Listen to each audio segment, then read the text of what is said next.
Hello students, again I am with you with our channel Sunrise Production, and it's our fourth part of chapter Development of Economy. Okay, इसमें हमने जो last जो part किया था, part third, उसमें हमने देखा था बीएमआई क्या है, बॉडी मास इंडेक्स। और मैंने आपको कहा था कि नेक्स्ट जो आपका पार्ट होगा उसमें हम क्या पढ़ेंगे, बॉडी मास इंडेक्स को पहले कैलकुलेट करेंगे। तो कह रहा है कि बॉडी मास इंडेक्स जो है उसको कैसे हम कैलकुलेट करेंगे। तो कैलकुलेट करने का जो फॉर्मूला है आपका क्या होगा, बीएमआई इक्वल है वेट को किस में लेंगे, किलोग्राम में, और हाइट को क्या लेंगे, मीटर में। तो हाइट की स्क्वायर निकालेंगे हम, ठीक है, हाइट को क्या कर लेंगे, स्क्वायर कर लेंगे। तो फॉर्मूला क्या रहेगा, किलोग्राम अपॉन में मीटर स्क्वायर, वेट अपॉन में हाइट, और हाइट क्या हो जाएगी आपकी, स्क्वायर हो जाएगी। ठीक है, अब कह रहा है क्या, first weight of a person taken in kilogram की। सबसे पहले क्या करो, जो व्यक्ति का वेट है उसे किलोग्राम में कन्वर्ट कर लो। हो सकता है किलोग्राम में ना दिया हो तो किलोग्राम में आपको कन्वर्ट कर लेना है। दूसरा क्या कह रहा है, हाइट को किस में कन्वर्ट करूं, मीटर्स में। और फिर क्या कर लो, जो वेट है उसके हाइट के स्क्वायर के साथ क्या कर दो, आप डिवाइड कर दो। जैसे ही डिवाइड करोगे आपका बॉडी मास जो है आ जाएगा। बॉडी मास जैसे ही आपका आएगा ना, अगर आपका बॉडी मास 18 to 24.9 आता है, बीएमआई आपका कितना आ जाए, 18 to 24.9 आ जाए, तो इसका मतलब आपका जो बॉडी मास इंडेक्स के अकॉर्डिंग आपका जो वेट है वो कैसा है, हेल्दी है, और आप एक हेल्दी पर्सन हैं।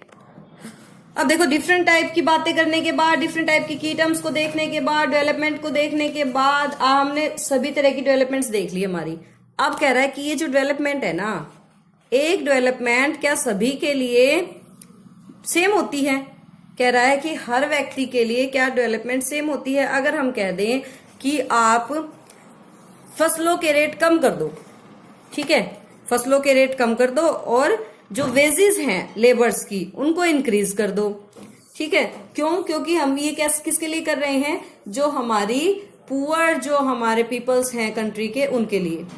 लेकिन ये सरकार ऐसा कर दे, लेकिन क्या जो अमीर किसान हैं उनके लिए बेहतर रहेगा, नहीं, ठीक है। अगर एक देखिए, अगर हम कोई प्रोजेक्ट बना रहे हैं, जैसे कोई डैम बनाना है हमें, या कोई और प्रोजेक्ट है जिसमें हमने ग्रामीणों की क्या ले ली है, जमीन ले ली है, ठीक है।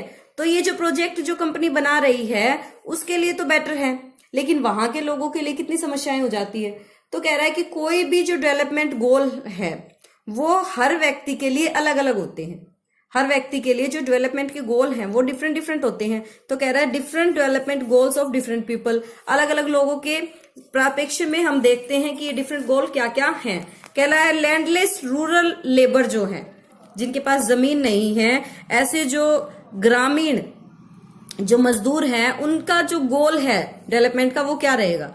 एक तो क्या रहेगा कि उसके बच्चे को जो एजुकेशन मिले वो बेहतर मिले। दूसरा क्या रहेगा, उसको काम जो है ज्यादा दिन तक मिले, पूरे साल में ज्यादा से ज्यादा दिनों तक उसको काम मिले, और काम मिले तो उसको जो तनख्वाह मिले, जो उसको सैलरी मिले, वो भी बेटर मिले, ठीक है। दूसरा कह रहा है जो रिच और प्रोस्पेरियस जो फार्मर है आपका, जो अमीर है, वो फार्मर क्या चाहता है कि उसको सस्ता तो मजदूर मिले, मजदूरी करने के लिए उसे सस्ता मजदूर मिले, और जो प्रोड्यूस कर रहा है, जो भी उसने प्रोड्यूस किया है, वो ऊंचे दामों पर बिके। तो देखो ये क्या हो गया है, कंट्राडिक्शन आ गई है दोनों के गोल्स के अंदर। तो हर व्यक्ति के डेवलपमेंट के गोल डिफरेंट डिफरेंट होते हैं। अब कह रहा है पीपल अदर देन इनकम, यानी कि सिर्फ सैलरी को छोड़कर, सैलरी के अलावा लोगों के क्या क्या गोल हो सकते हैं। इक्वल ट्रीटमेंट, कि जो गरीब है वो चाहता है, जो ये आपका गरीब लेबर है वो चाहता है कि समाज में उसे भी वही स्थान मिले जो आपको किसका मिल रहा है, प्रोस्पेरियस फार्मर को, या और दूसरी कास्ट को, या और दूसरे जैसे पढ़े लिखे लोगों को मिल रहा है, वैसे ही आपके जो हैं अनपढ़ लोगों को भी वैसा ही सम्मान मिले, ठीक है। ये सब चीजें क्या हैं, आपका अदर देन गोल हैं डेवलपमेंट के, अदर देन इनकम गोल हैं आपके। फिर कह रहा है एक ग्रामीण महिला क्या चाहती है, उसकी डेवलपमेंट गोल क्या है, वो क्या चाहती है, इज्जत से वो अपने घर के काम करे, यानी घर के काम तो वो करती है, लेकिन घर के अंदर उसे सम्मान मिले, सम्मान मिले। दूसरा सेफ एंड सिक्योर इन्वायरमेंट मिले, उसे क्या मिले, आपकी सोसाइटी में सेफ एंड सिक्योर इन्वायरमेंट मिले। उसके बाद क्या है, एक गर्ल जो शहरी फैमिली में है, शहरी फैमिली में है, और कैसी शहरी फैमिली में है, जो बहुत पैसे वाली है, तो उसका एम क्या रहेगा कि उसे भी उसके भाई की तरह फ्रीडम मिले, एक बात। दूसरी, दूसरी क्या, वो अपने फैसले सभी वैसे ही ले सके जैसे उसका भाई ले रहा है, फ्रीडम मिले उसे पूरी।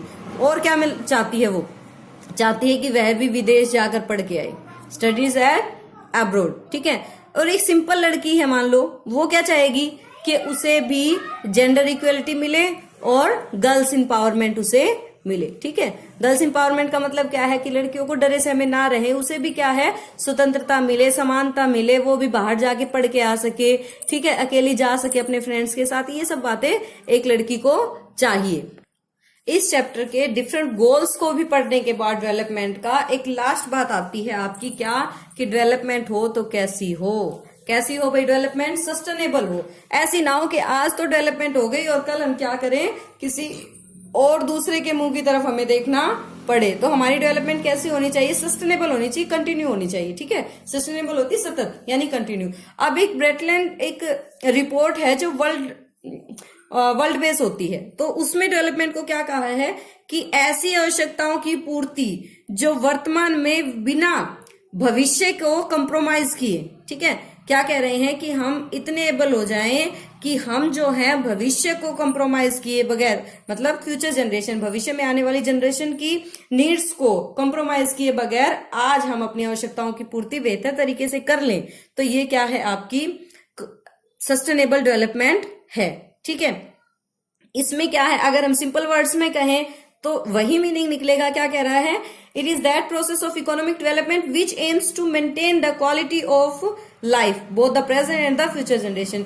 यानी क्या कह रहा है कि आपके जीवन की जो क्वालिटी, कह रहा है क्या कि आपकी जो जीवन की क्वालिटी है वो आज और आपकी फ्यूचर जनरेशन की बेटर रहे, उस तरह से आप क्या करें, अपने डेवलपमेंट को करें। यानी बचा बचा कर हम क्या करें, अपने रिसोर्सिस को यूज करें, ठीक है। ब्लाइंड फोल्डेड होकर ना करें, अंधाधुंध ना करें, हम अपने नेचुरल रिसोर्सिस का यूज अंधाधुंध ना करें, ठीक है। नेचुरल रिसोर्सिस को नुकसान पहुंचाकर, इन्वायरमेंट को नुकसान पहुंचाकर हम कोई किसी भी तरह का विकास न करें, ठीक है। अब कह रहा है कि ये सस्टेनेबल डेवलपमेंट की बात तो कर ली, लेकिन हम इस सस्टेनेबल डेवलपमेंट की बात क्यों कर रहे हैं, इंपॉर्टेंस क्या है इसकी, तो इसकी इंपॉर्टेंस क्या है, it cares for the need of future generation, कि ये हमारे सिर्फ प्रेजेंट की ही नहीं बल्कि हमारी आने वाली पीढ़ियों की जनरेशन, पीढ़ियों की भी क्या कर रहा है, देखभाल कर रहा है। और क्या कर रहा है भाई, नेचुरल रिसोर्सेज को एफिशिएंट तरीके से यूज करने की बात कर रहा है कि हम बेहतर तरीके से यूज करें, बचाकर यूज करें।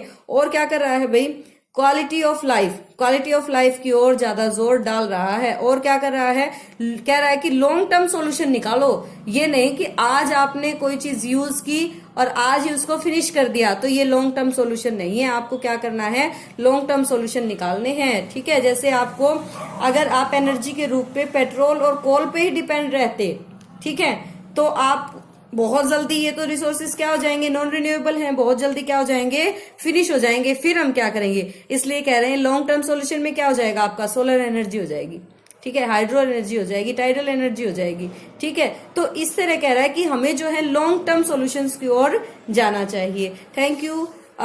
इस वीडियो के साथ हमारा ये चैप्टर हो जाता है कंप्लीट। बहुत ही ध्यान से इस चैप्टर को पढ़िए, ठीक है, और चैनल को लाइक कीजिए, शेयर कीजिए और सब्सक्राइब कीजिए। Thank you.